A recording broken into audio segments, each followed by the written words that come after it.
Je dis souvent que l'intuition est la voix de notre conscience. Cela veut dire qu'en fait, l'intuition est le moyen qu'utilise notre conscience, notre dimension spirituelle, pour communiquer avec la dimension éphémère de notre être, notre corps, notre mental. Et donc ce pont, c'est l'intuition. Et cela se manifeste, car l'intuition a plusieurs façons en fait de se manifester à nous. Ça peut se faire à travers des sons, notamment une voix que l'on peut entendre.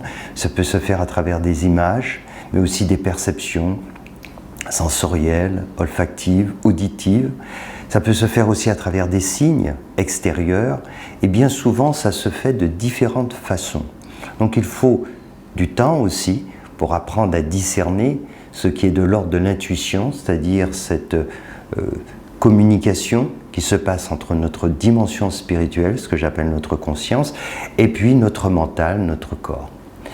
Et quand on apprend à discerner, alors on réalise qu'il y a une vraie communication qui s'instaure.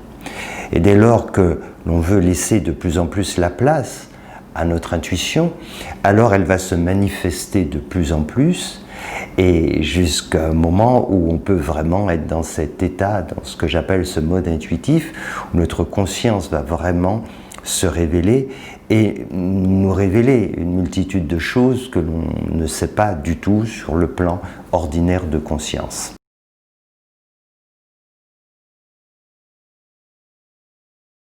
Quand je fais les consultations, que ce soit dans le cadre de la thérapie holistique ou du conseil intuitif, la première chose, c'est que je me mets en résonance avec la personne qui vient me voir.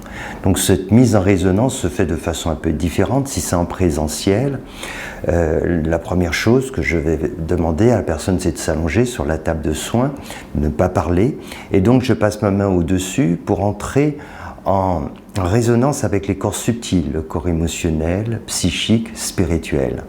Et ainsi, cela me parle.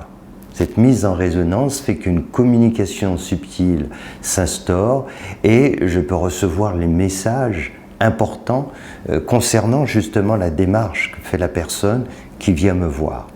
Quand c'est à distance, en visioconsultation, ça marche tout aussi bien. C'est un peu différent. Je demande à recevoir quelques photos, 1, 2 ou 3 photos, dans des situations un petit peu différentes, le nom et la date de naissance. Et avant la consultation, je consulte tout cela, ce qui me permet d'entrer en résonance déjà. Et puis ensuite, avec l'échange que j'ai, alors cette résonance se fait de plus en plus claire, de plus en plus forte. Et cela me permet, là encore, de pouvoir répondre, apporter des réponses aux questions que l'on me pose, au-delà des perceptions que je peux avoir normales. Voilà. Car l'approche de la consultation intuitive n'est pas de faire révérence à son propre savoir, ses croyances, c'est de transcender tout cela pour avoir accès à cette dimension de la connaissance qui nous permet de pouvoir répondre justement à des interrogations qu'on serait totalement incapable de répondre dans un contexte ordinaire.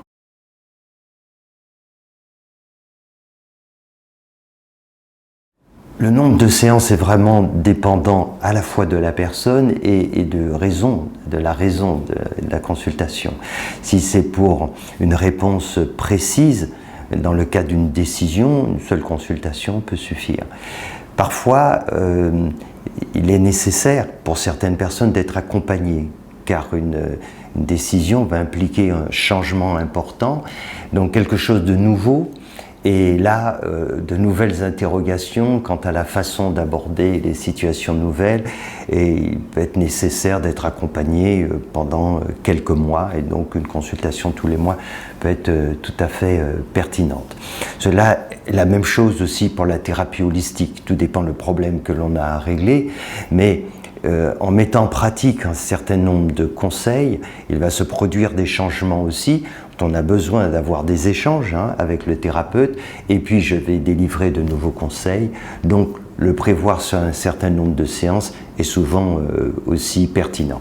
Mais cela, je laisse la personne qui vient me consulter juge de cette décision. Moi, je ne formule que des conseils pour cela.